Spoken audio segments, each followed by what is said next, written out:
Okay, I think you can see my screen now. Am I right? Yeah. Okay. Right. Okay. So thanks again for being here. Good evening if you're in Australia, but otherwise, good morning and maybe good afternoon.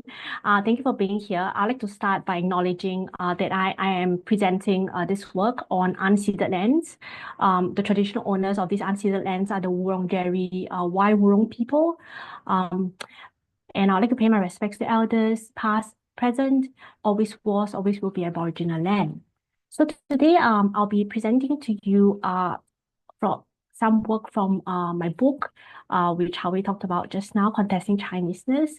And I'll be presenting one of the chapters of the book titled Not the Lower Classes. And I guess before I go into the content of the chapter, I want to just note a few things. First, that the talk will be referring to Chinese migrants as new arrivals from mainland China since the 1990s. So, 新移民, of course. Now, thinking about the number of Chinese migrants in Singapore at its peak was estimated at between 700,000 to a million. This was a figure in 2011. Just to give you a sense of what that means, what is the Singapore total population? Is about 6.04 million as of June last year. So the number of Chinese migrants was really quite sizable.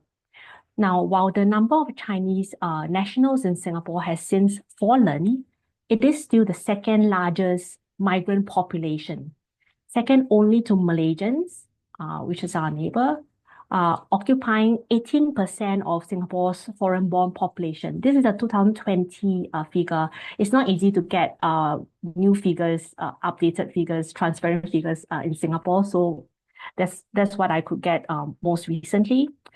The large inflows of Chinese migrants since the 1990s is due to the Singaporean state's liberal immigration regulations to meet skills shortages and improve low birth rates.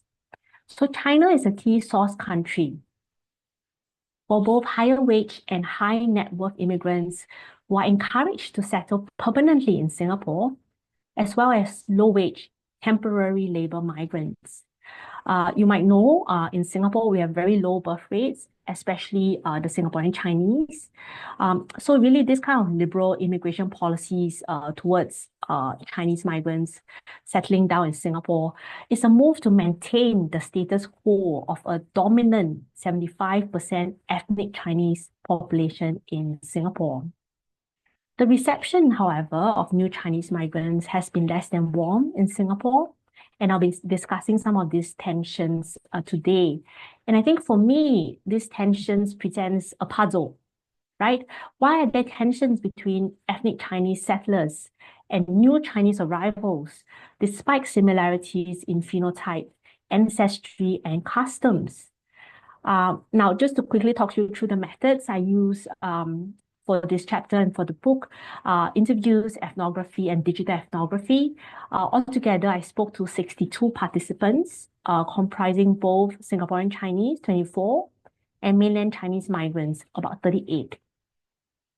Where I enter, right, in terms of studies, is in the field of migration studies and ethnic relations. Now, I think you might be familiar that studies on race, racism, racialization predominantly focused on the white other binary, right? Reinforcing the idea that only white people can be racist against people of color. And the settings, of course, of these studies are also predominantly set in the West.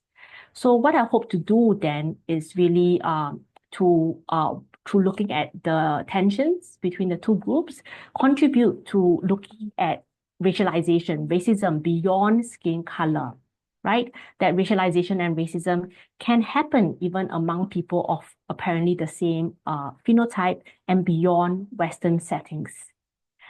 Okay, so now before I move on to the content, I would just want to point out that many of the narratives you will see in the next few slides are likely to be offensive. I do not endorse them. I detail them for the purpose of unpacking them from an academic perspective. We need to understand racism.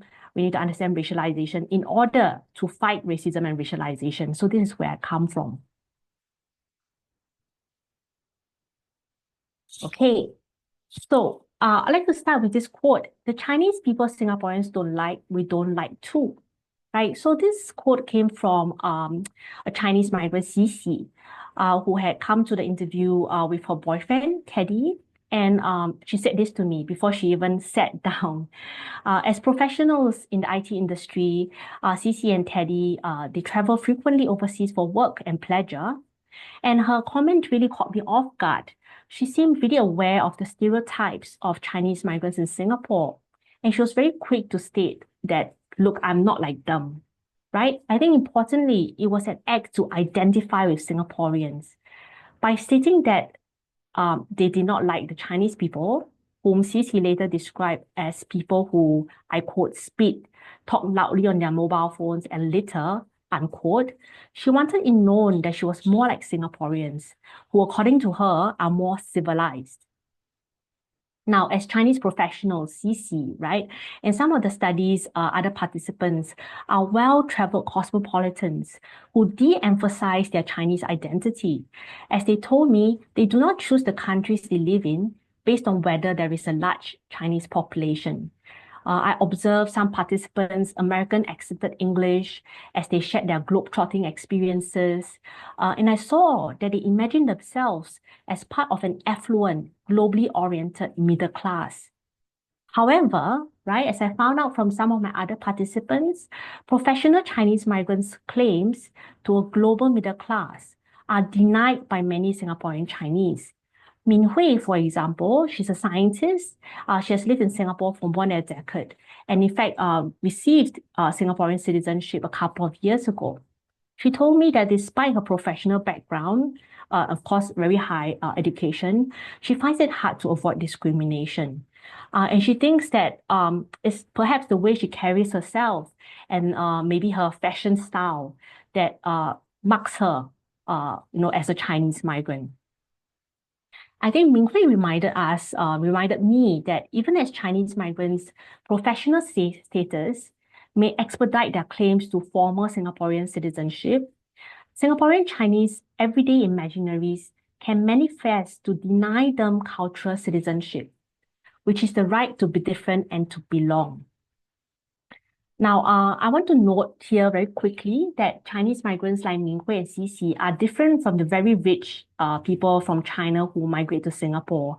I'm really talking about middle class participants here who are very invested in their lives in Singapore.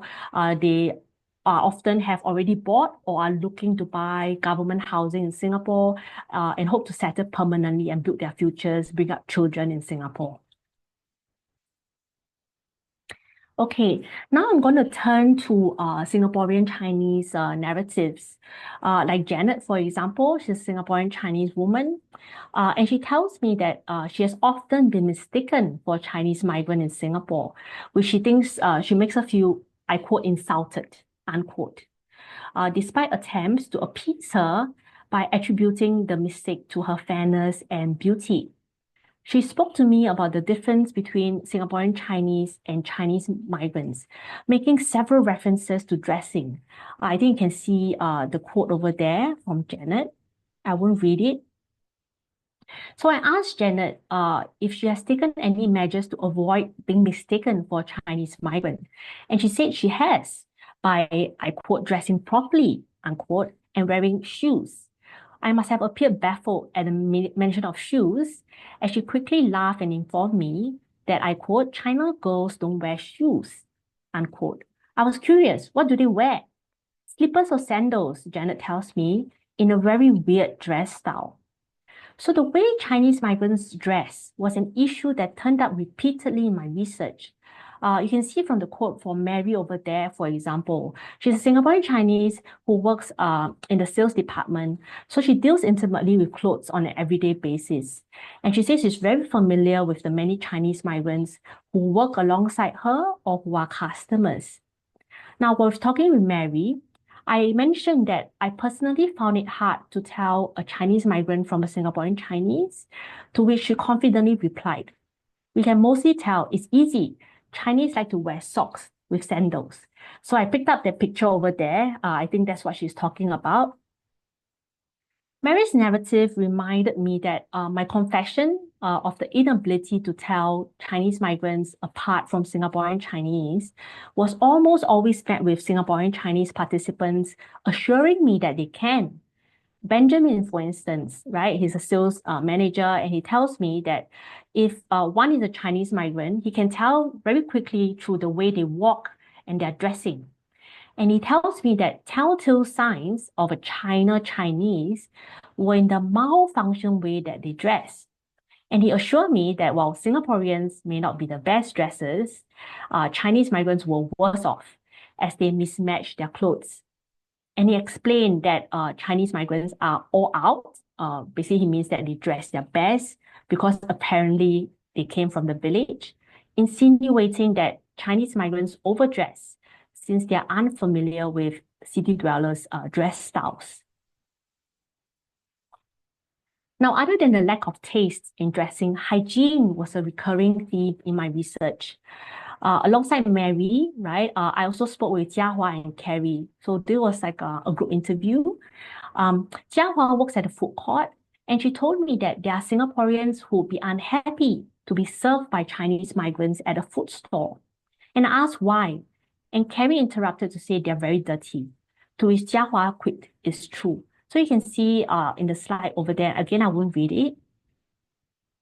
Now, dirty for my participants, however, was not only linked to how Chinese migrants prepared food, but also to smell. So Kenneth, for example, is an engineer, Singaporean Chinese, and he says he's very anti-immigration. Having to spend quite a lot of time on the train to commute to and from work every day, he told me that he does not like squeezing on the train with what he perceived as numerous immigrants. And the apparent smell, he says, if you happen to be in the train with some mainland Chinese people. That's his quote. And I noted as well that, Kenneth actually actively engages with alternatives, kind of Singapore news websites, where there are citizen journalists who write on there. And these websites really circulate lots of headlines that associate Chinese nationals with dirt and poor hygiene. These stories have manifested into real discrimination in Singapore's rental market, as you can see over there, covered by BBC, where rental advertisements blatantly state no PRCs. PRC is used colloquially in Singapore, often to denote Chinese nationals, frequently is derogatory. Now, Singaporean Chinese participants use dirty not only to refer to Chinese migrants in general, but specifically with regards to Chinese migrant women. So dirty can refer to one who's literally dirty, but also promiscuous, such as sex workers or women. Now, the English term dirty woman is not commonly used in Singapore, but its Mandarin counterpart is. So in Mandarin, dirty translates to 肮脏, and has been used by my Singaporean Chinese participants to refer to Chinese migrant women. As one Singaporean Chinese male participant commented, dirty Chinese migrant women may still connote meanings of literal dirt, but 肮脏 Chinese migrant women immediately conjured for him the image of an illicit sex worker. So it was no wonder then that the predominantly Mandarin conversation I was having with Mary and Jiahua turned from literal dirt to immorality, and from Chinese migrants in general to Chinese migrant women. Here's one from Jiahua, and you can read it for yourself over there, right? Who talked about how, apparently there are Chinese migrant women everywhere who's apparently selling socks, but actually they are selling sex. So these are quite stories that circulate online and is quite actually frequent, commonly heard. Sorry, got distracted by the chat. All right, let's move on. Okay, so now, sociologist Calvin Lowe suggested that complaints about sensory disturbances are social cultural expressions of rejection. In other words, sensory disturbances can serve to demarcate us versus them. Right? We heard from Mary, Benjamin, and Janet, who implied that Chinese migrants' dressing was an affront to their sense of sight, right? Whether it was in terms of ugly socks or, in Benjamin's words, malfunction. Janet even took deliberate measures to dress properly so as not to be mistaken for a Chinese migrant. Jiahua, Carrie, and Kenneth expressed that their senses were disturbed by Chinese migrants, whether in terms of dirty food preparation or smell. Their articulations are part of a greater imaginary where Chinese migrants are generalized to be dirty and to have poor hygiene. The link between sensory disturbances and immorality was also not lost, right? When we talked about literal dirt, but it actually evolved to discuss so-called dirty, 肮脏 Chinese migrant women. Singaporean Chinese participants' complaints of sensory disturbances are linked to their repulsion to Chinese migrants. Sensory disturbances and repulsion are social cultural expressions of rejection that are tightly linked to class. George Orwell understood physical repulsion to be so strong that he adds that it may not matter so much if a middle-class person is nurtured to believe that the working classes are dishonest or boorish. And I quote there, he says, "It is when he is brought up to believe that they are dirty that the harm is done." Of course, you can see also that Singaporean Chinese participants' expressions of rejection match sociologist Pierre Bourdieu's observation that people can be constructed as different, not on a lack of material resources, but a lack of taste, right? Bourdieu pointed out that taste acts as a status marker and can be used by the upper classes to exclude the lower classes. Right? In this case, right, Chinese migrants are imagined as embodying the developing status of China. Thus, they have apparently bad taste in dressing, poor hygiene, and will do anything for money, right? Immorality. Now, sociologist Stephanie Lawler, in her study of class, suggested that the middle class sees the working class as a swarming mess, which threatens the middle class individualism and distinction, right? So thinking about Jiahua's narrative, when she talked about the coffee shops, the lottery shops, talk about how Chinese migrants are everywhere, right? Really, I think in the context of Singapore, Chinese migrants are seen as threatening because they could easily blend in with Singaporean Chinese, right? Like the quote from Janet over there, where she says, "Singaporean Chinese are mistaken for Chinese people whenever they walk on the street. But where's the Singaporean if every Chinese here is assumed to be from China?" Now, I don't have time to go into this last part of the chapter where I use the case study of a viral video. Um, but this viral video basically was widely circulated, and apparently it showed Chinese migrant women apparently misbehaving and fighting with a Singaporean man. Some comments I've reproduced here, from my digital ethnography of following this video and the comments. In essence, you can see, right, that most of the comments revolve around the Chinese migrant women's source of income and how they manage to obtain Singaporean permanent residence and asking for the government to remove their permanent residence. I think this really presents a very similar imaginary that the Chinese migrant women should not have qualified for Singapore permanent residence since they were apparently mistresses and or sex workers, right? So these comments function to not only label the women as lower class, but also to justify claims that their lower class status should not have allowed them to gain Singapore permanent residence. Okay, I've come to my conclusion. All right.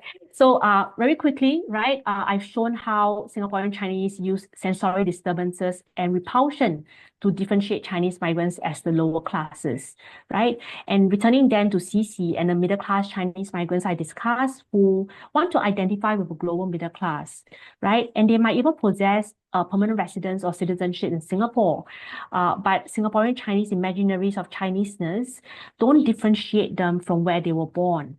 In this imaginary, Chinese migrants do not belong, whether as of the global middle class, as Singaporean permanent residents, or citizens. Thank you. Thank you so much, Sylvia. That was amazing. I especially love the last photo where flags are hung up to dry like laundry. That's right. So that was Sylvia presenting on contesting Chineseness, new Chinese migrants, and the lower classes in Singapore. I highly recommend her book as well. I think it will be the go-to book when it comes to talking about co-ethnic racism and xenophobia in the future. So our next speaker, Wasana, will be presenting on new Chinese migrants and their impact on Thai academia in the post-COVID era. Dr. Wasana Wongsurawat is Associate Professor and Chairperson of the Department of History, Faculty of Arts, Chulalongkorn University in Thailand. She teaches courses on and related to the modern and contemporary history of China, Japan, Korea, history of Southeast Asian interactions, urban history in Asia, and history of the Chinese diaspora. So her research interests include nationalism, transnationalism, history of migration, global history. Her monograph, The Crown and the Capitalist, the Ethnic Chinese and the Founding of the Thai Nation, was published by the University of Washington Press in 2019. Without further ado, let us welcome Wasana. Thank you very much. It sounds like I'm the only person in the department, like teaching so many things. Okay. What is going on here? Okay. So you see my slides, right? This is working. Yep. Okay, thank you very much. Yeah. So yes, so I think we changed the mood a bit from Sylvia's presentation. The relationship between Thailand and ethnic Chinese migrants, I think is quite different from Singapore. Up to the early 20th century, I think Siam or Thailand was the largest base for ethnic Chinese outside of China, and then definitely in Southeast Asia. And since the end of the Cold War, and I would say into the 21st century, the relationship between Chinese migrants and the Thai general public has been not that bad at all. And in terms of I would say the new Chinese migrants that have come in the 21st century, the relationship between them and the general public in Thailand, I think is quite different, a different story from what Sylvia was talking about in the Singapore case. So I'm going to talk about new Chinese migrants and their impact on Thai academia in the post-COVID era. Now, when I say Thai academia, I'm mainly talking about higher education, because there are actually other kinds of new Chinese migrants involved in other parts of academia in Thailand as well. But like there are a lot of Chinese students coming to international schools, Chinese schools in Thailand. And those come with like a whole host of different contributions to Thai society. You have like grandparents who come and like take care of their grandchildren going to school in Thailand, and then later on they would retire and stay in old people's homes in various parts of Thailand and all that. But there have been studies about that already. But I think the Chinese students coming to study in the primary and secondary school levels, they don't a lot of times they don't contribute. I mean, they don't impact so much Thai academia, because many of them would then like go to a third country for college or return to China or whatnot. But I think the ones that are involved in higher education really have had a significant impact on Thai academia. I would say in the past decade, but we're looking at it, especially post-COVID, we already see quite a bit of changes. So some numbers here. This is from a 2022 research from the Chinese Studies Center, the Institute for Asia Studies at Chulalongkorn University, that came up with the number of Chinese students in higher education in Thailand. So you can see that the number has consistently increase since 2010, and even post-COVID, it continues to increase. The number for 2022 was already over 20,000 students, almost 22,000. And according to the Chinese embassy, the number can be as high as 50,000. And this is because, you know, that this 22,000 is only focused on sort of actually registered long-term like degree program students, but you also have other sorts of exchange students, volunteers for the Confucius Institute, and other, you know, Chinese that are involved in the bigger, you know, system of higher education in Thailand. So the number has been increasing quite significantly over the years.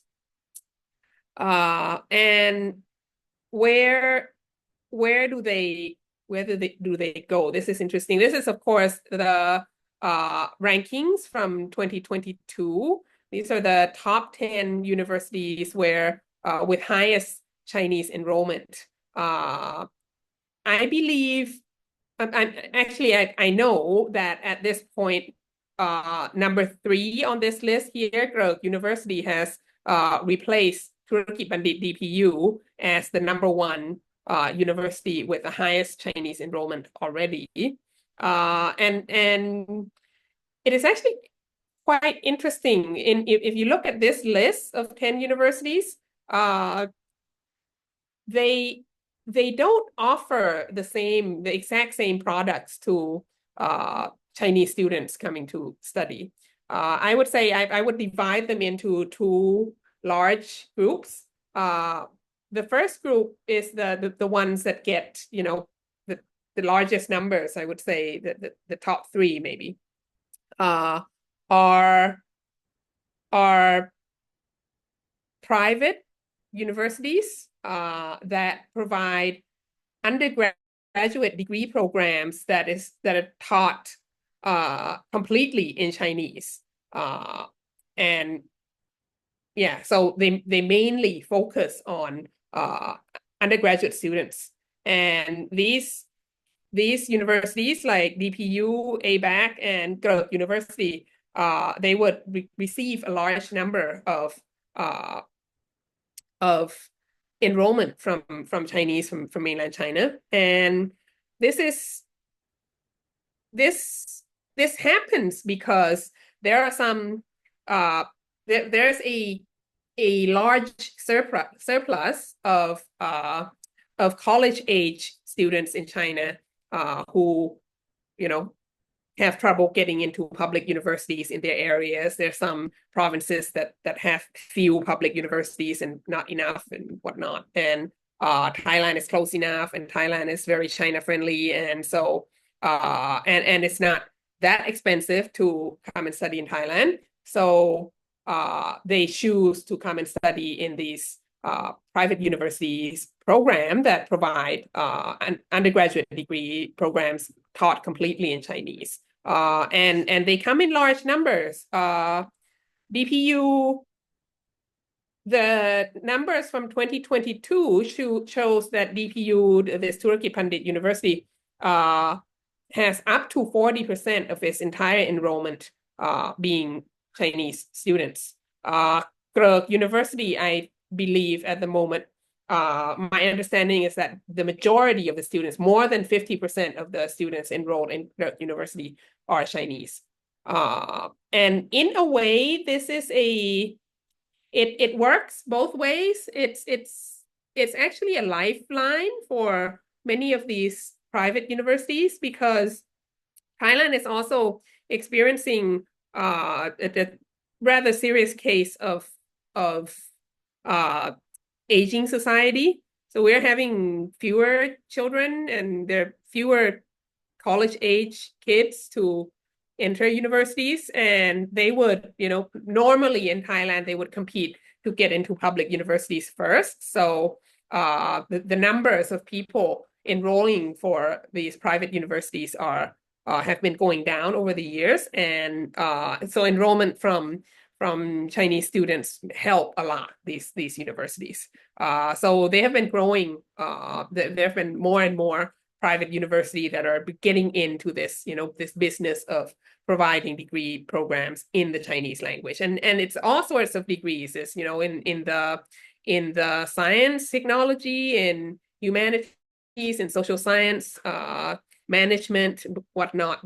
It's everything is available.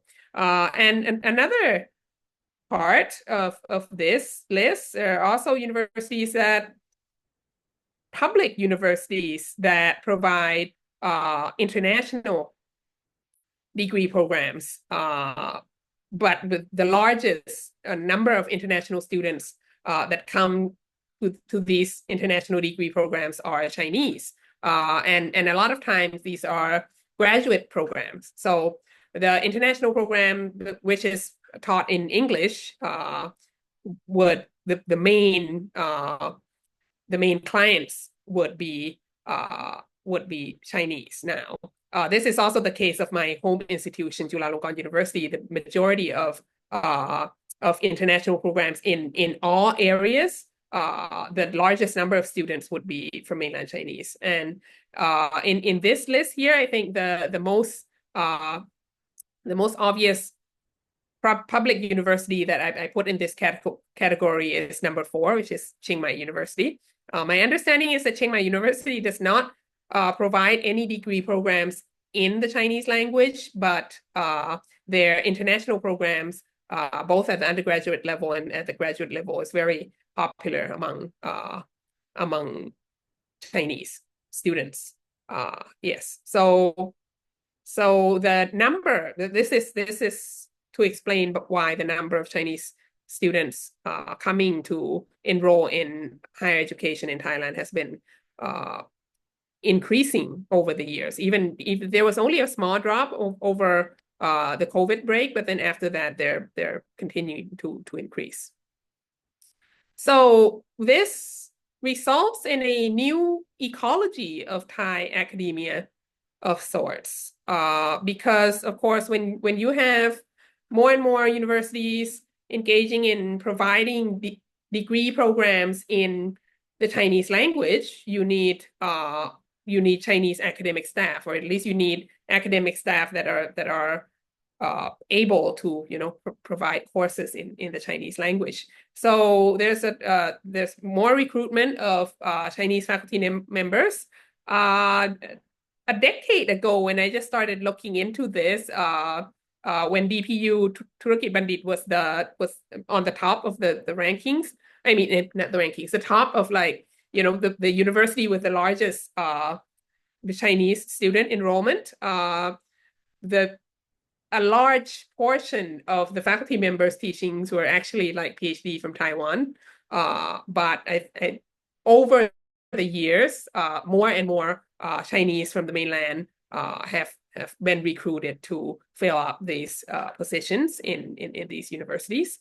And in not only faculty members, but researchers as well.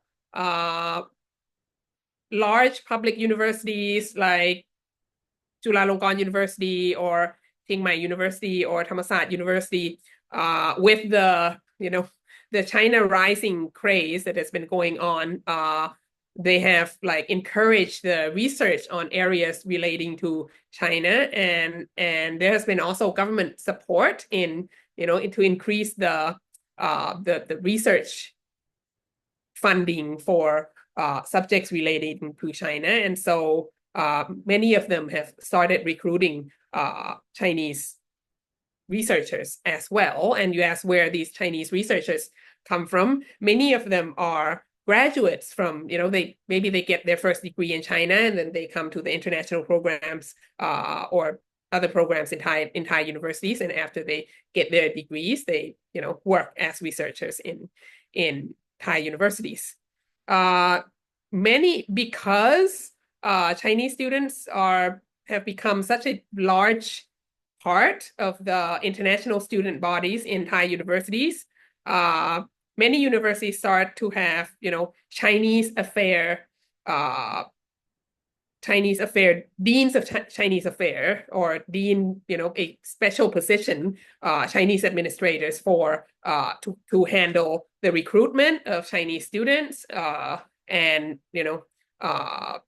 all areas of the academic life that is related to Chinese students in Thai universities. So you start seeing, and of course, recruitment personnel. There have been an increase in Chinese recruitment personnel for Thai universities because everyone, quite different from what Sylvia was presenting for Singapore. In Thailand, apparently everyone wants more Chinese students to enroll, and so they have been investing a lot in recruitment personnel, and they would get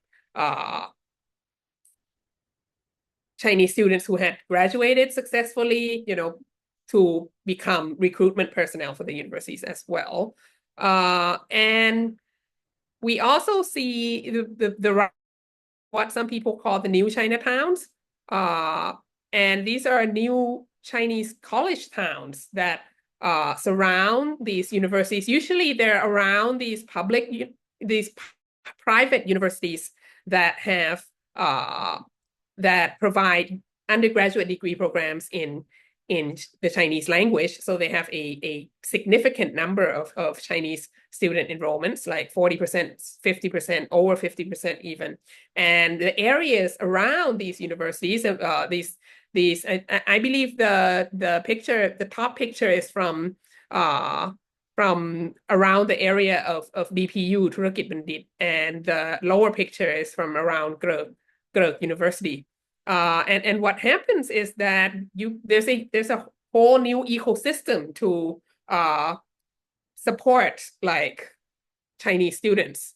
Okay, I have 5 minutes. And so you have supermarkets, you have laundry service, you have dormitories, you have everything there in this new Chinatown, which is fine, but somehow this I find this starts to be problematic, because then this doesn't look like an international experience anymore. This starts to become, you it's not like you're studying in Thailand. It's like you're maintaining your Chineseness. It's like you're moving your Chinese experience from China into Thailand, which is okay, but it's kind of I think that's sort of questionable, of like studying abroad and still pretending like you're not studying abroad, right? So this is one thing. Okay.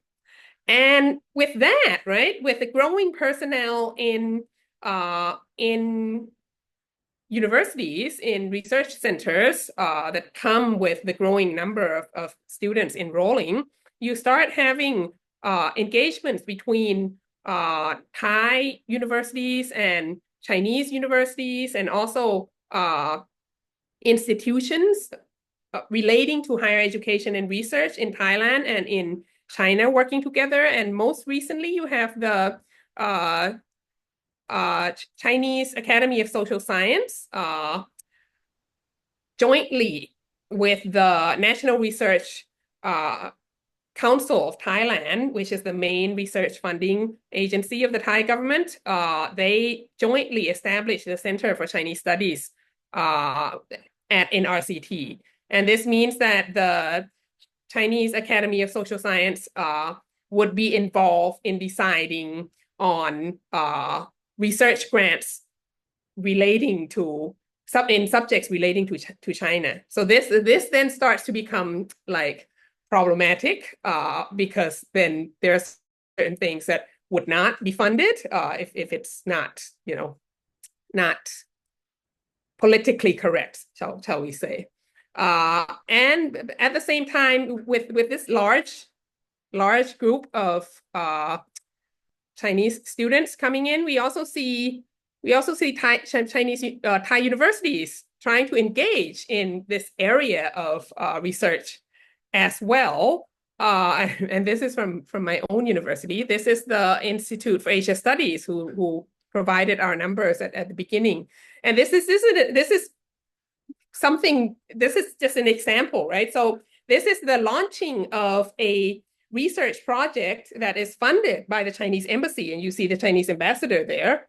You see the president of Chulalongkorn University.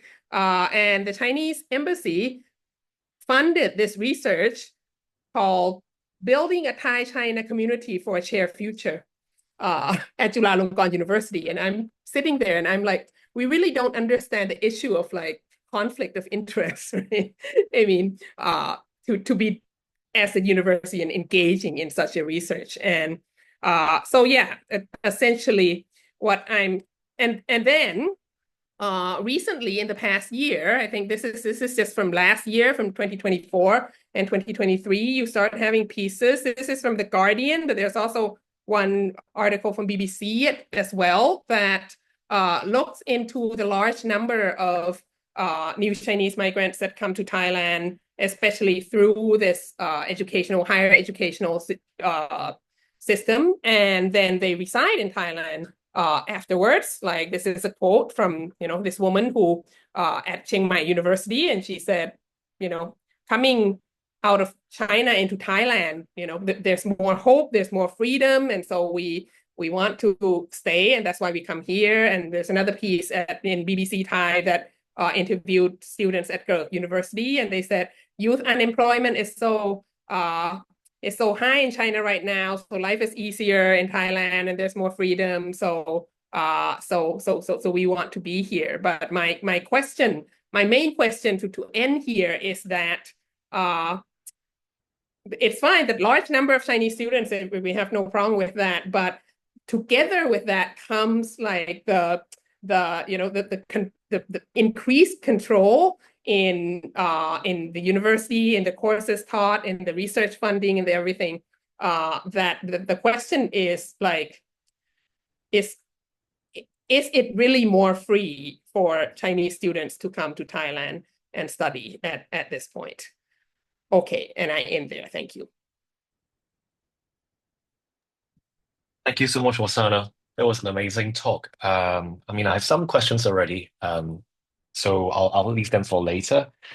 So that was Wasana talking about the impact of Chinese students in Thai academia. Next up, we have Professor Enze Han. He is professor at the Department of Politics and Public Administration at the University of Hong Kong.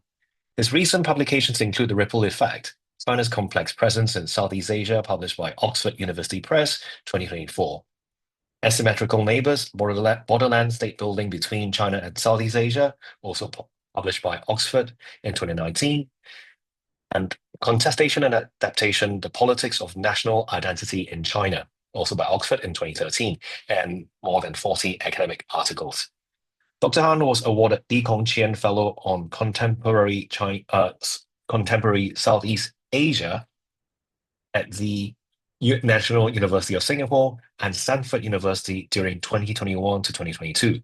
During 2015 to 2016, he was a Friends Founders Circle member of the School of Social Science at the Institute of Advanced Study in Princeton. Dr. Han received his PhD in political science from the George Washington University. Let us welcome Professor Han. Sir, please. Thank you. All right, thank you. Thank you very much, Howie, for the invitation and also the kind introduction. So today I'm going to talk about research in progress. So it's not as sophisticated or developed as the other two speakers. And then it is my way of understanding a phenomenon, I think, that is becoming much more prominent in recent years, but essentially is the transnational mobility of Chinese criminal networks in Southeast Asia in the context of state fragmentation in the region. So existing literature thinking about the relationship between transnational migration and criminal networks, right? I mean, there are, in general, I would say the first two kinds are listed here.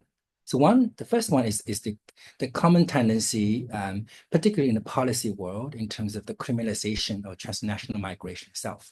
in the sense that many people focus on how migrants become illegal, try to enter sovereign territories of particularly global North countries. And the second set of literature are usually on criminology. Tend to look at the transnational criminal organizations in terms of the organizational structure, and then the, let's say, network-based linkages in different, let's say, illicit economy sectors, etc. However, I think there is not really enough work on the transnational mobility of criminal networks, in particular in terms of how they move around, and also where are they moving to and from what places.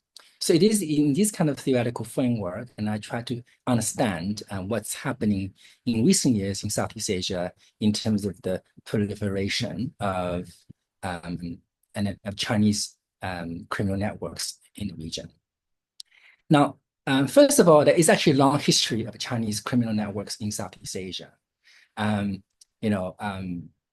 Even early on, you mentioned Singapore. I mean, Singapore once was the crime center for Chinese triads. In the mid-19th century, the British colonial authority discovered a rising high amount of crime among gangsters in the colony, and then they realized that the increase of criminal activities in the colony was due to the influx of recent migrants from Dejiu region in Guangdong province as a result of the Qing government's pacification campaign.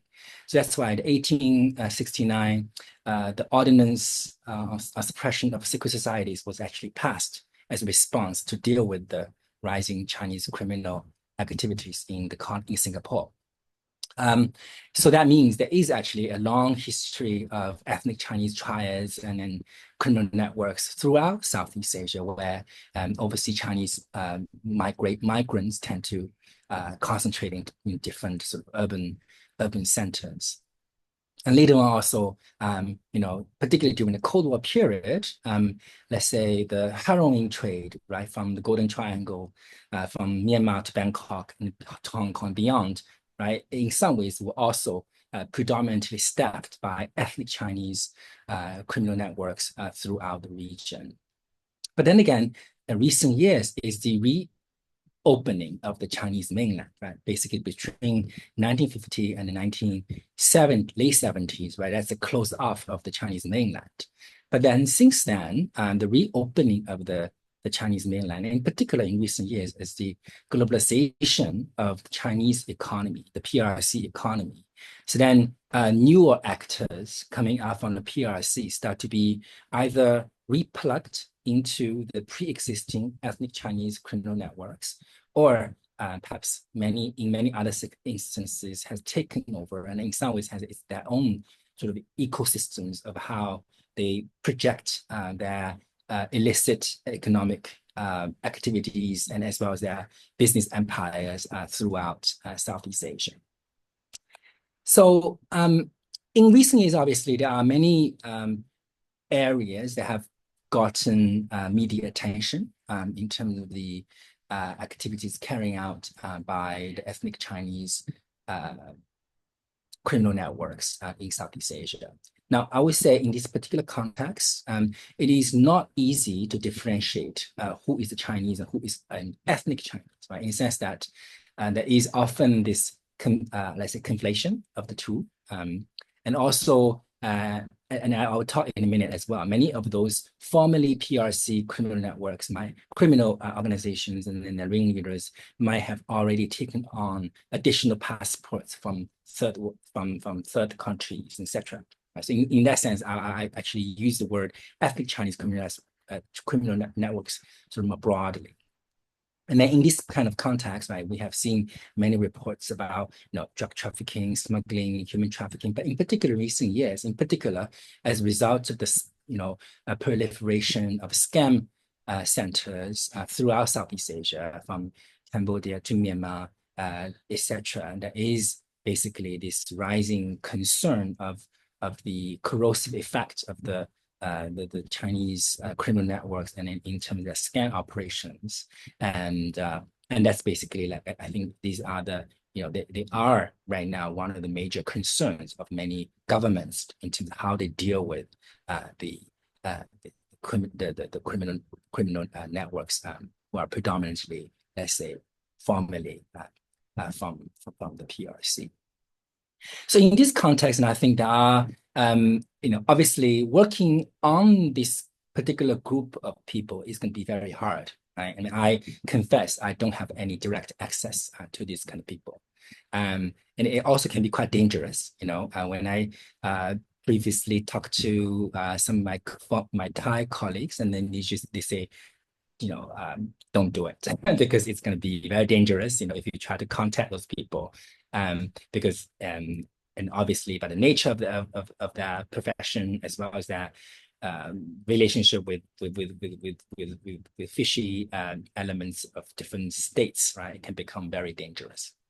So that's why it's very difficult to measure the actual number of people who fall into these kind of categories of as criminals some kind who were formerly from the PRC, now live temporarily or longer term in Southeast Asia. But in terms of scam centers, at least there are some estimates. Right? So, for example, there's recent estimates from the USIP talked about over 100,000 such people working in scam centers in Myanmar and in Cambodia each. And that means quite sizable amount of people. So one evidence was that in January 2024, as a result of the Chinese government as well Thai government's pressure on the Myanmar scam centers along the border, right? And 44,000 of Chinese nationals, right? So which means people who still have PRC passports were repatriated from the Kokang scam centers, which is along the Chinese border. And the other one will be repatriation of Chinese nationals from the Myawaddy region, which is along Thai-Burmese border, Thai-Myanmar border. So other than those people who were arrested or repatriated to the PRC, there are also many others still on the run, right, on the move, in a way that people are still moving around in a way that previously, for example, from Cambodia to Myanmar, and then recent months, perhaps many are moving to Laos and as well to Cambodia again. So which means this is a very much a phenomenon in the flux, in a way that large quantities of people who are engaged in these kind of illicit activities, but then they are mobile, right, throughout Southeast Asia, pretty much in quite a few countries at least. So what are the reasons? How can we understand the dynamics of the proliferation of the ethnic Chinese criminal networks in Southeast Asia? And I think there are two dimensions of how to understand it. So first one is the push factors from China itself, right? And I think I can list a few where the Chinese state was at least an actor in pushing those actors around in Southeast Asia, as well as from China, away from China. So one thing is the overall, I guess, the political economic logic. That's when you talk about the Belt and Road Initiative since 2014, and then as well as the even earlier push for the outbound of Chinese capital for investment in Southeast Asia. So that means quite a lot of these kind of capital, Chinese money, right, are going abroad.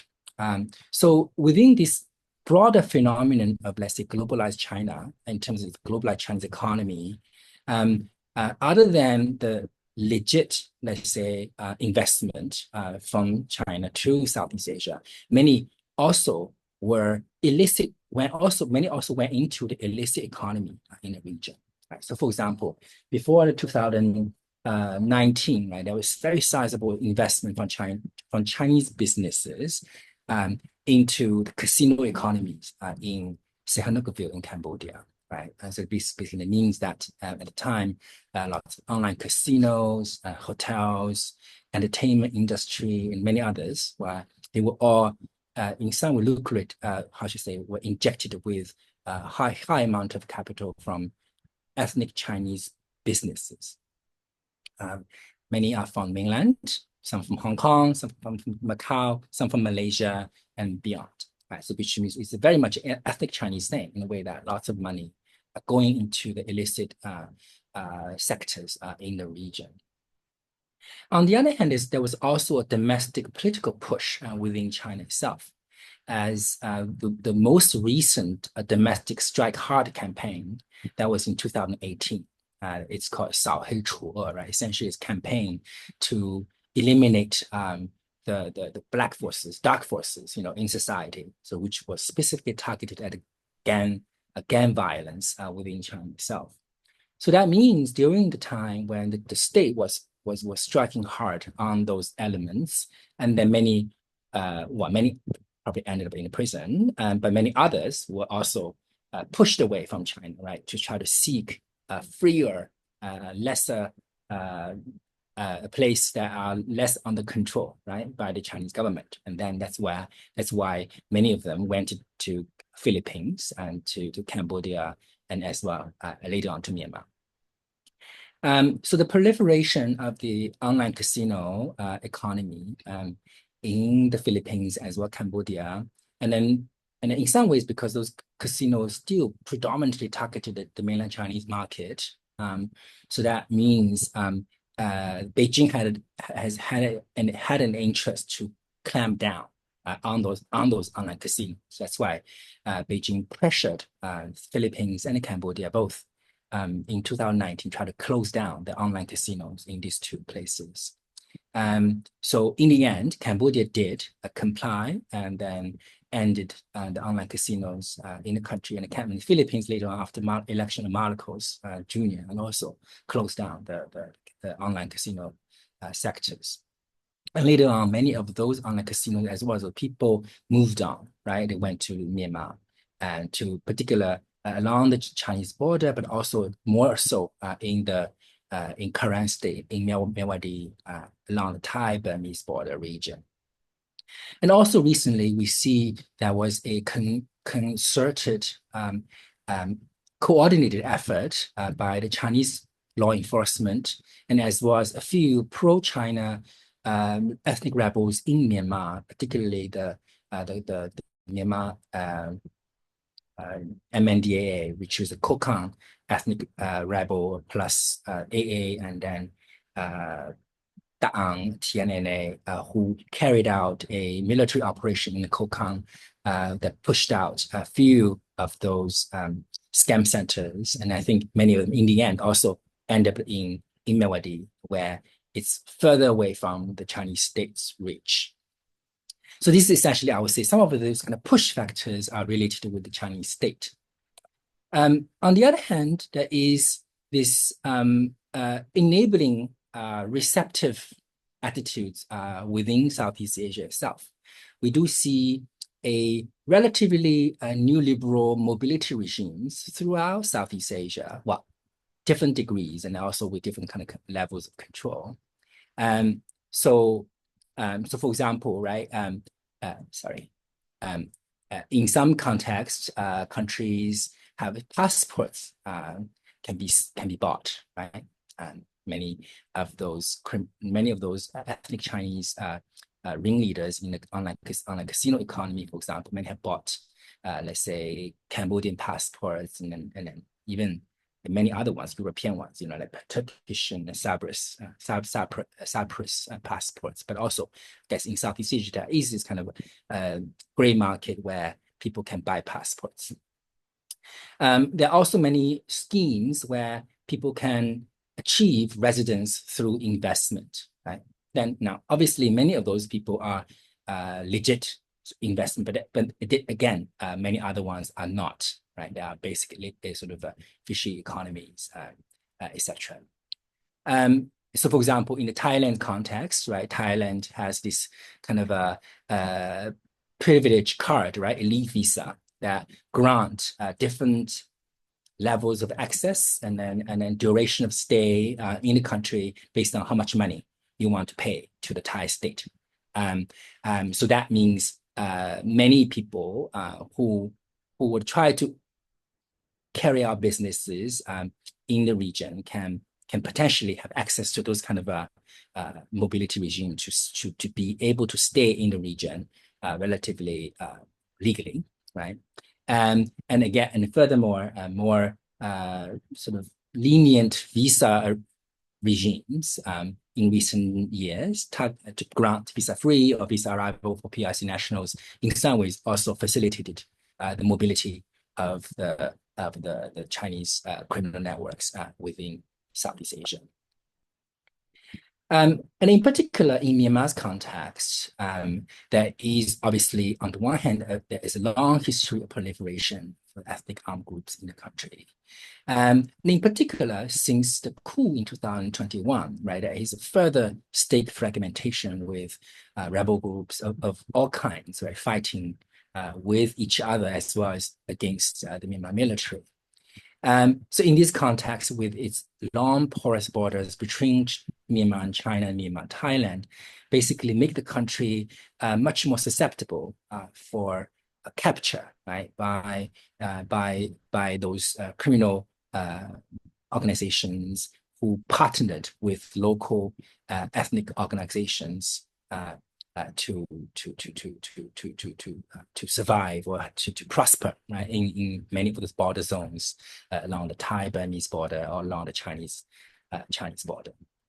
And then also additionally, there is this conducive corruption within local governments throughout Southeast Asia in terms of Cambodia, Thailand, and Myanmar, etc., that facilitated many of those cross-border mobility without much state intervention. So what are the implications for those proliferation of Chinese ethnic Chinese criminal networks in Southeast Asia? And I think obviously there are tremendous amount of negative socioeconomic implications, right, in terms of rising crime and then the financial losses, etc. But I think, well, more importantly, I think there is going to be a corrosive effect on local politics within Southeast Asia, meaning that they will enable or even intensify the pre-existing patrimonial corruption networks within those countries, which means they will make the corruption regime in those countries even worse than before. And then obviously there is potentially, provide a bad name for Chinese influence, right? Essentially, those are those prominent cases where the ethnic Chinese are making a bad influence in the region. But I think finally, I will stop there, is basically it provide a potential cause for Chinese state intervention into Southeast Asia in the name of law and order. I'll stop here. Thank you. Thank you so much, Enze. It was an amazing presentation on state fragmentation and migration of Chinese criminal networks in Myanmar. Right, so now we would like to open the floor for questions. We've already got one coming in, so you're free to, if you're more comfortable posting your questions in the chat, that's all good. It'll be great if you could introduce yourself as well. So we've got a question from Yvonne Kaur to Wasana. To what extent do the intermediaries play in recruiting Chinese students and supporting their mobility? It appears from your presentation that universities serve as key intermediaries within the academic structure, facilitating connections with intermediaries representing Chinese students. Thank you very much for the question. As I said at the beginning of my presentation, that there are, I think, Chinese students in higher education in Thailand is just a small part of the larger community of new Chinese migrants.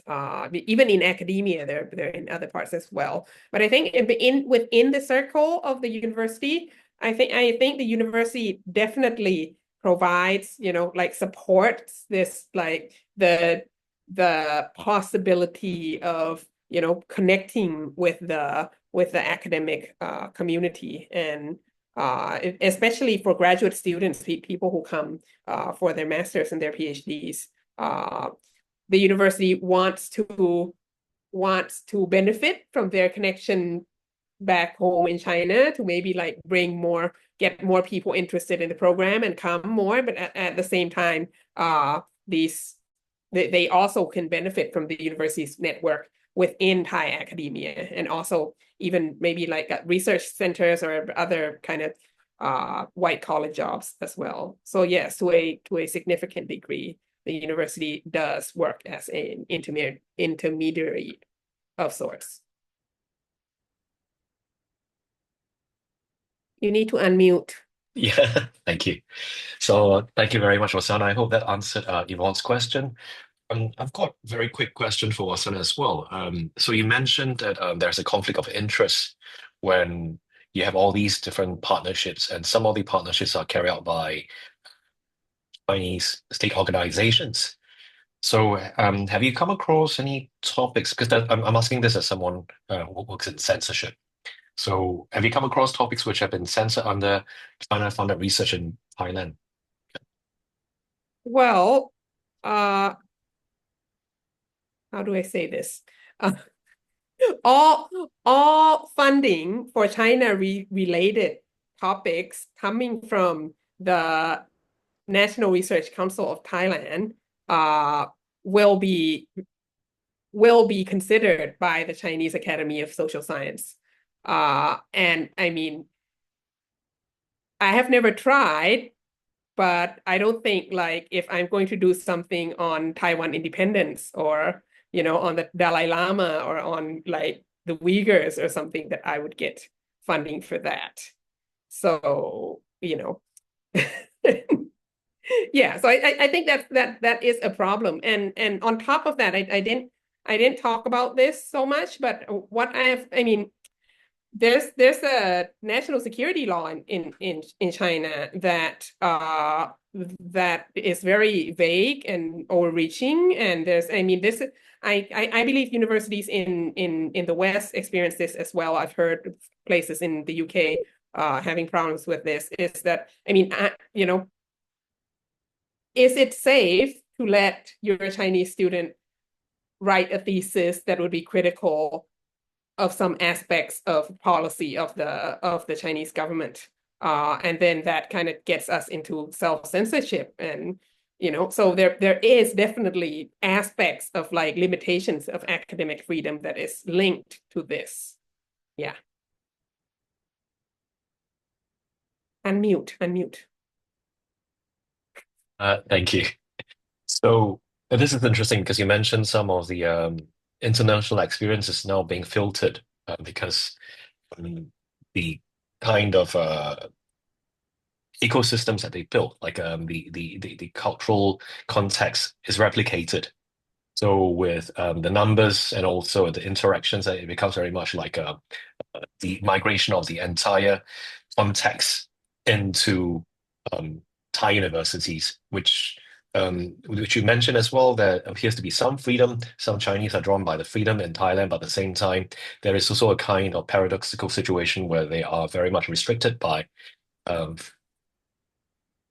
the kind of cultural context which have migrated across to Thai institutions. Yeah, if that makes sense. Yeah. Yes. Thank you. Have we got any questions from the audience? Just before that, I would like to quickly welcome audiences who have joined us later on. So welcome again. This is the New Chinese Migrants in Southeast Asia Partnerships Engagement and Fault Lines, and organized by the Contemporary China Center at the University of Westminster. So if you've got any questions, feel free to post this to yeah. So we've got one question here from, I think it's Yan Wu or Wu. Yeah.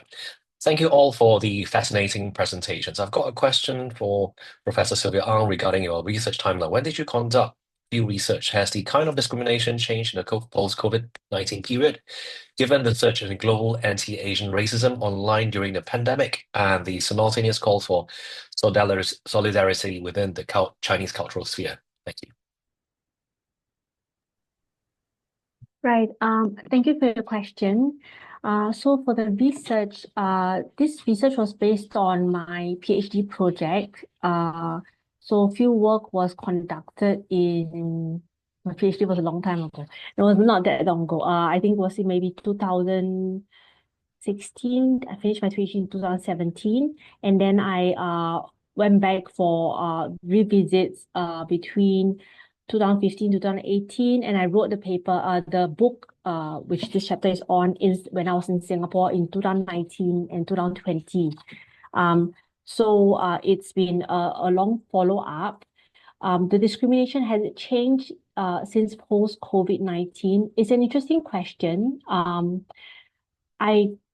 Because of my research, I kept a close eye on what was happening. And in Singapore, when the COVID-19 virus first erupted, there were actually petitions in Singapore that asked for Chinese nationals to leave Singapore. So it was quite I think it was quite there was a lot of tensions as well against the Chinese nationals in Singapore at the start of the outbreak. Having said that, I do see a point about how anti-Asian racism has grown. Having said that, the anti-Asian racism kind of movement has been very strong in countries like in Australia, for example, in the US as well. But I didn't have a sense that it was something too strong in Singapore. I mean, I would like things to change, but I don't know that that it has. Now, to again, also, putting things into context, right? My research is on race and racism and racialization. So this is why this chapter is, and the book is very much focused on co-ethnic racism, right? But this is not to say that all Singaporeans think this way, right? There are, a fraction of my participants who are really actually very okay or even welcoming, right, of Chinese migrants. It's just that this is something that I found in my research. Yeah.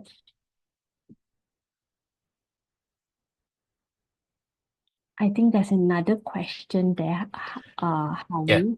Should I think, yeah. go So ahead? from Geta, so on the topic of racism, so she's got a question for Sylvia.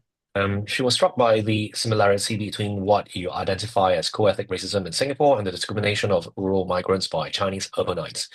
To some extent, it is also not dissimilar to the way self-declared sophisticated urbanites the world over respond to those they consider less cultured, less chic, less well-spoken. Would you consider all these phenomena as co-ethnic racism?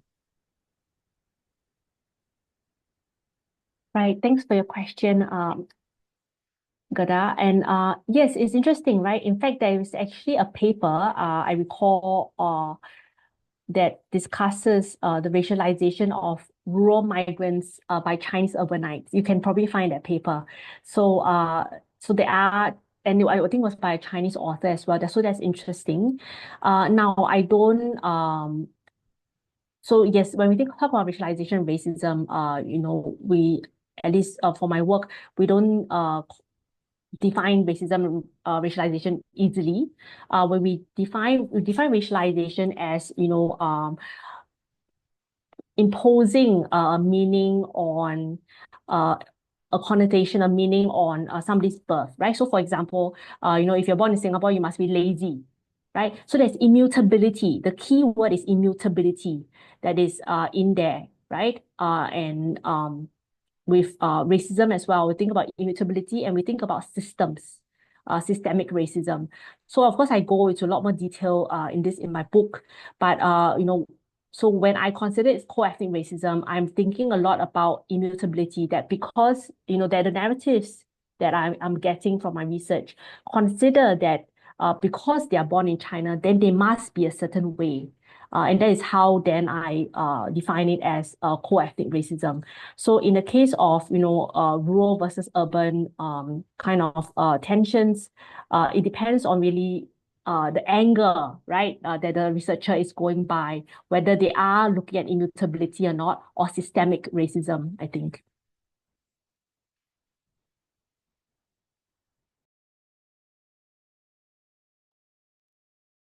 Thank you so much, Sylvia. I've got a question for Enze. I especially like the way you map out the trajectory in the beginning, how it is important to go back to history. Like this is the Chinese triads in Southeast Asia is not a recent phenomenon.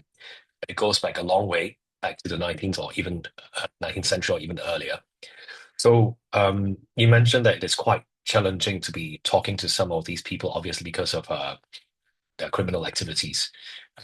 So I mean, I'm because this is such fascinating research. I'm wondering how, moving forward, how you intend to develop the project. So, for example, would it be possible to talk to communities which have been affected by Chinese criminal activities? So, for example, not people directly from these triads or criminal gangs, but perhaps communities which are affected by them, or in some way or another, or maybe even government organizations.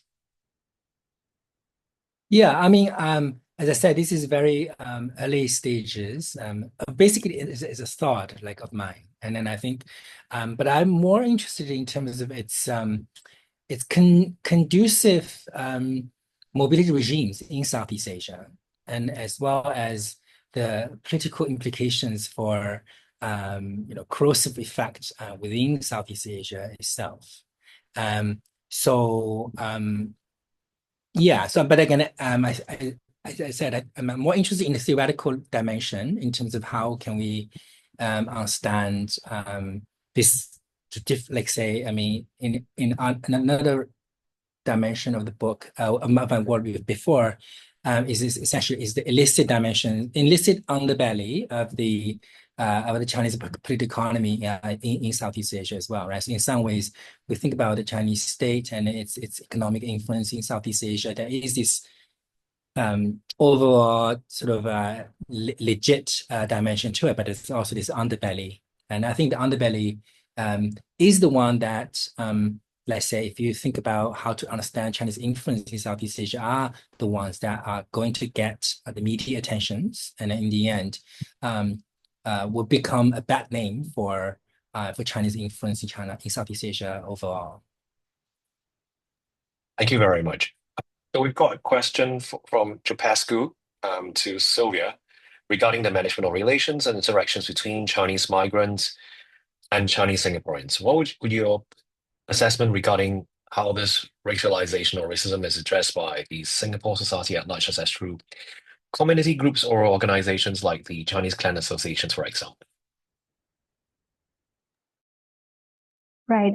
Thank you for your question. Unfortunately, I didn't talk to community groups per se, but I think generally, I think the sense is also that what happens because Chinese migrants have been coming, the new Chinese migrants have been coming to Singapore since the 1990s. So you can imagine that by now there are a lot of 1.5 or second generation Chinese children, right, descendants, they are already Singaporeans, right, and they are very much integrated into Singaporean society. In that sense, I think the hopeful outlook would be that as time passes, there will be less kind of this kind of racialization or racism. Generally, though, community groups such as church organizations, because I used to work with low-wage migrant workers, are actually very welcoming of migrant workers, especially such as giving them free meals, things like that, and even many migrant workers, especially low-wage migrant workers, have even converted, for example, to Christianity through this kind of activities organized by the churches. So that's all I think I can ask for now. Yeah, I mean answer for now. Sorry. Thank you, Sylvia. I think we have got questions from Rong and Yao Long Xian. So maybe I can get Rong to introduce herself and ask a question. Yeah. Okay, can you hear me? Yeah. Rong, would you like to unmute yourself? Yeah, sorry. Because I'm outside, so my camera is off. So I no, may sorry, pitch this. Yeah. Yao Long, sorry, do you mind if Rong goes first? Sorry, yeah. So Okay. after Ron, you'll be, yeah, thank you. Hi, thanks. Sorry, I feel bad because I think y'all almost hand Oh, went up sorry. like a Okay. second before mine. But Okay. yeah, I guess I'll just go first. Yeah, I just wanted to say hi really, and to say hi to Sylvia as well. I'm very familiar with Sylvia's work, so I guess I won't answer her question today. I have a question for Enza. Thanks so much for your very interesting presentation on really new kind of ongoing work. And this is obviously quite a dangerous topic for you to investigate as an academic in general. But I also have maybe kind of like a side question about how easy it is for you to engage in this research from your position of being in Hong Kong as well, talking about these kind of illicit criminal networks of the PRC, whether whether you have kind of talked about this ongoing research with audiences in Hong Kong, and whether you're having to find yourself having to shape the boundaries of your research in any way due to censorship or sensitivities in relation to kind of mainland China, and how you kind of navigate these. No, this is not a topic of interest to Chinese state per se. It's not. That's a very interesting and unexpected answer. Is it? Then you should visit Hong Kong, soon in a way to find out what situations like in Hong Kong. I should, yeah, and I am in May with Howie, so maybe that would be a good time to get a bit of experience in that. But yeah, I have my own experiences with giving some talks in Hong Kong, but I won't get into that. But that's what motivated my question today. But thank you for answering. Thank you so much, Ron.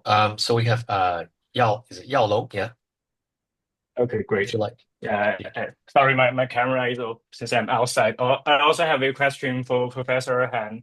So I was wondering, so in your project, do you also take into account the agency of local actors? I'm not an expert on this topic, but I've heard that many Chinese criminal activities also contribute to the local economic development, right? In Myanmar, such as figures like So Zhejiang may be considered as a criminal internationally, but seem to be viewed quite positively at the local level, right?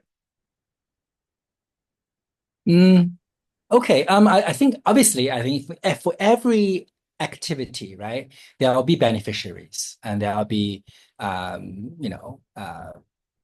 people who will lose out in those kind of contexts, right? So in terms of the investment into Myanmar or into Sihanoukville or everywhere, right? I mean, in a way, if you can say that, I think that can be said for every criminal organizations, whether you are drug traffickers or human traffickers. There are always people who benefit from those activities, right? One way or another. So I don't take that kind of relative position on those things. And I think when we think about the scam centers in terms of their activities in Myanmar, or not, in some ways, most of the revenues generated don't stay in Myanmar, or even would not benefit local communities in a very minuscule way, right? I mean, most of the revenues will be in crypto, in those offshore banks in the Caribbean and elsewhere, right? They are not benefiting local communities in Myanmar in a very significant way. So I will not agree to that statement. Thank you, Yao Long. Thank you, Enza. I've got a question for Osana.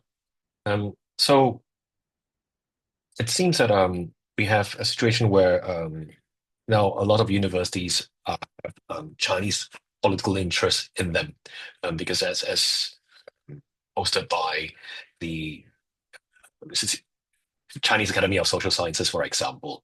So you highlighted the extent of this, and I was just wondering if this is something that you have observed in other countries as well. So, for example, looking across Southeast Asia, would you say how is this situation different in Thailand. So I'm sure it's so I think the issue of Chinese Southeast Asian university partnerships is not just specific to Thailand, but would you be able to talk a little bit more about how the situation in Thailand might be a lot more different, or for example, yeah.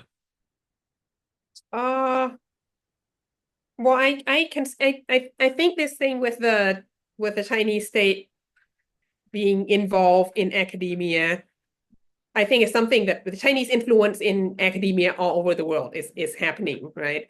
But I think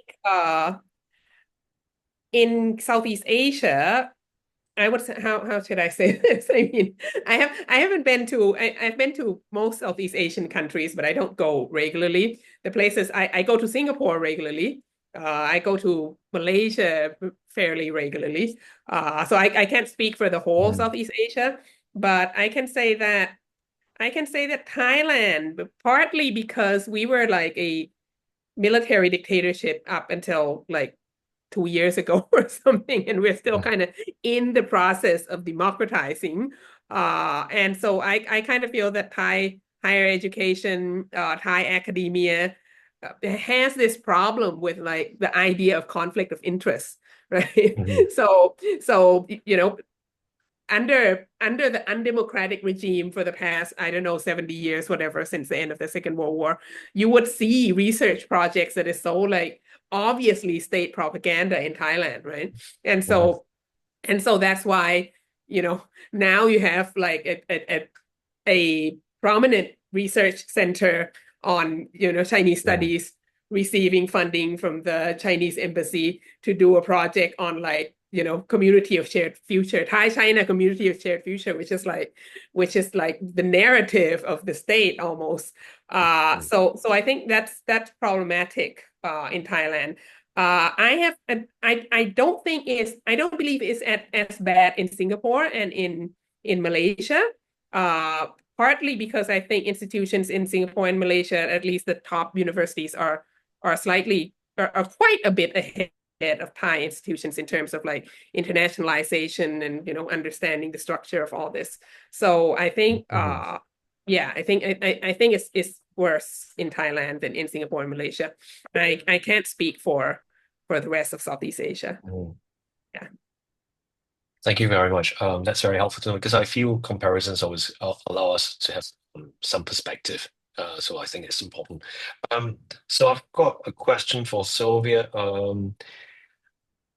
Because you mentioned quite a lot about, you talk quite at length about the racism, the discrimination that your informants experienced, and that research was carried out much earlier, and then you published the ethnography as part of your monograph on contesting Chineseness. So have you been able to like go back to talk to some of these informants to see whether their experiences have changed, if anything?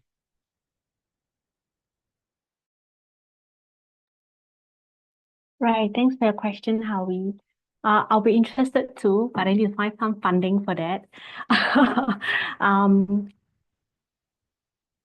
I don't know. It's something that I've been thinking about as well. It's because also of where I am at now in Australia. And I'm a relatively young researcher, and there's a lot of encouragement for me to focus on Australia as a way to get government funding. So it's been difficult for me to say revisit my project on Singapore, to be honest.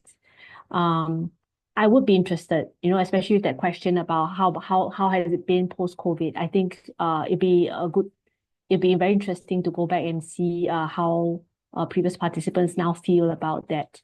But maybe a future project. Yeah, because I think for when the context changes, for example, when it comes to local elections in different Southeast Asian countries, the discrimination might intensify, or politicians might be doing the rhetoric might be very different in terms of integration or whatnot. So yeah, but thank you so much. Has anyone else got questions for Sylvia, Unze, and Wasana? There was one in the chat box just now. Let me see. Okay, yeah. I think it's from Shi Yu. So she's also got a question for Sylvia. I'm very interested in how the experiences of migrant Chinese women intersect with both racialized and gendered forms of discrimination in Singapore, like the misogynistic remarks and attitudes migrant women have encountered during your interviews. I was wondering whether you see these gendered prejudices, particularly among Singaporean Chinese, as rooted in longer historical or cultural legacies such as patriarchal values from early migration waves. How do these intersect with contemporary ideas of feminism and gender activism in Singapore today? Thanks. Right, thank you so much for your question. It's a really interesting question. And I'm going to try and best answer it as I can at 11:36 p.m. over here. My bedtime is usually 10 p.m., so my mind is a bit foggy right now, but I'll try my best. I've actually written a paper about Singaporean Chinese women and their discrimination against mainland Chinese migrant women. You can see actually from the narratives I showed, it came out very strongly from Singaporean Chinese women. In fact, I found that Singaporean Chinese women commented more on mainland Chinese migrant women than, say, the male Singaporean Chinese participants. And in the paper that I wrote, I talk about how, how the responsibility of maintaining cultures often or almost always falls on women. And I talk about how Singaporean Chinese women have to maintain a kind of Chinese respectability. And they see mainland Chinese migrant women as transgressing that respectability, right? Hence all this talk about taste, about immorality, right? That they will do anything for money, right? So in that paper, I talk about how actually, Singaporean women will say, Chinese women will say, look, I'm materialistic, but at least I buy my bags, my designer bags with my own money. These Chinese migrant women will, apparently seduce men and use all sorts of other means to find money, right? So we are materialistic, but there's a certain border to that, a boundary to that you cannot transgress. And they think that migrant women transgress that. And yes, it is, firstly, why is the responsibility of maintaining Chinese respectability, why has that fallen on women? It is patriarchy, right? And I think it is rooted, as you said, in longer historical and cultural legacies. So I'll just I'll just stop there, but you're very welcome to look up the paper. Maybe it will help with the question. Howie, I have a question for Enze. Can I ask my question? Sure. Your paper is really interesting. And I don't know if this overlaps with Rong's question, but I was thinking, how would you proceed from here? Because, like you said, you have no access. But it's a really fascinating way of, I'm very interested in trans-national mobility, and it's a very I haven't seen anything about trans-national mobility or criminal networks, and I would really love to see this. How I'm wondering, how would you proceed? What would the direction be like as you go from here? Well, I haven't really written anything, right? It's just a presentation. But for me, also I'm a political scientist, international relations. We are much more macro in our approach, right? So which means whether have direct access to these criminal networks or not is not necessarily a liability, right? In a way that I am, if you study international migration regimes, right, mobility regimes, and I think that itself is mostly its government regulations in terms of its push and pull effects between China and then Southeast Asia, and in terms of their own political economic logic of that make this kind of phenomenon happen. I think migration is the story with it, but then again, I think that it should be enough stuff out there that can be reconstructed to write a paper on this one. Yeah. As I said, I'm more interested in terms of the state regulations in both PRC as well in facilitating this phenomenon within Southeast Asia itself, right? Even in Singapore's case, right? Singapore government although Singapore government is extremely non-transparent in terms of how many wealthy Chinese investment coming to Singapore. But then again, still recent days you can have certain scandals where extremely high amount of money being laundered through Singapore, and many of them I suspect will be directly related with scam centers, right? So that means it is the kind of I said that you can say it's a neoliberal mobility regimes throughout Southeast Asia where access can be bought. So that means in some ways it's kind of both sides of the same coin, in a way that PRC state is extremely controlling state, right? So which means in many instances, Chinese nationals had a tendency to try to get away, right? And then you need places that will host them, right? And that's where Southeast Asian countries come in a way that by providing all those kind of facilitating environment, and I think that's where the story is. Thank you very much, Enzo. So I got a question for the three of you, because I think we should be rounding up very soon.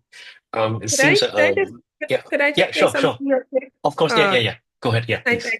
just have a comment for Mhm. Sylvia, because I think your research is fascinating. And I mean, looking from, I'm a historian, so from the historical perspective, I think there's quite a bit of comparative aspects that would be very interesting. One thing is that, I mean, I have a couple of graduate students who've done research. A few years back, there's a master's student, mainland Chinese master's students who wrote a piece about the Thai people's Bangkokians response to the influx of Chinese tourists coming to Thailand, and she interviewed all these Bangkokians that interacted with the tourists right around in important sites around Bangkok.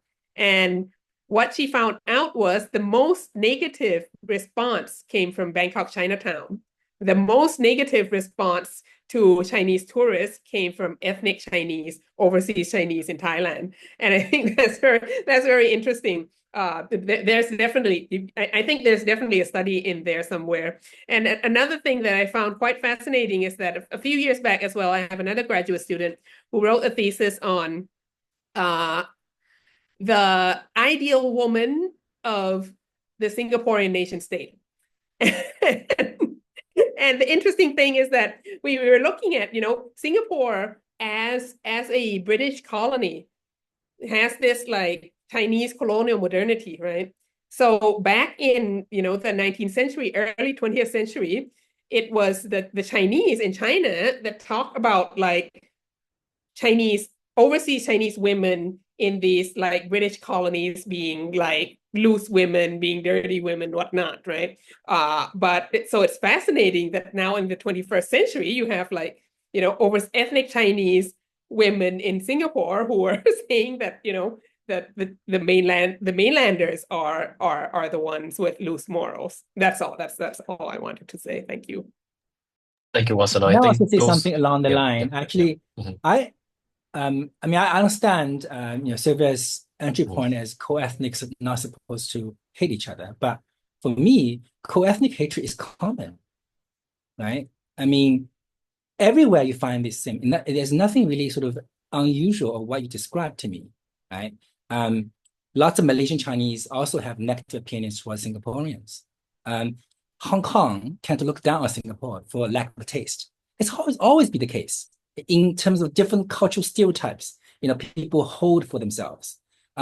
So I understand that you try to make it as a racialization, but then again, I think co-ethnic hatred or just a stereotype or bias towards each other has been there for a long time. Thanks, Wasana and Enze's comments. I think it's very interesting, right? It's been going around for a very long time, and I think Enze, where you're at as well in Hong Kong, I think it happens quite a bit.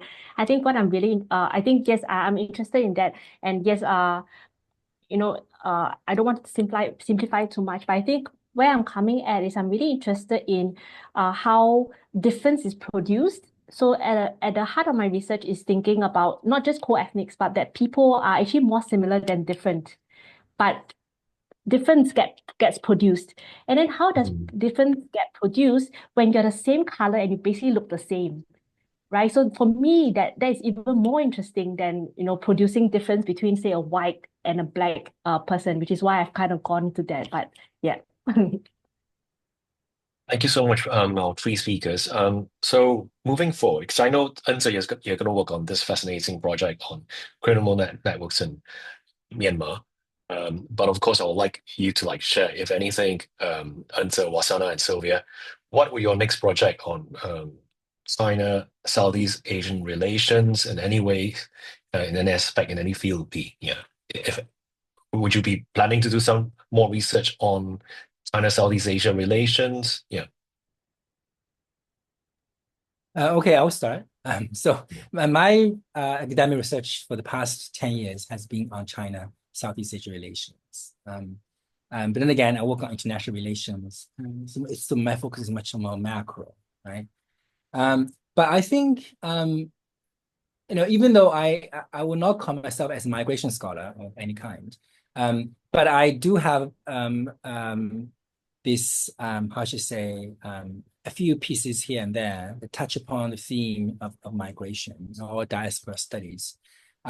So I do think in China, Southeast Asia relations, and this migration dimension or diasporic connection is an interesting phenomenon.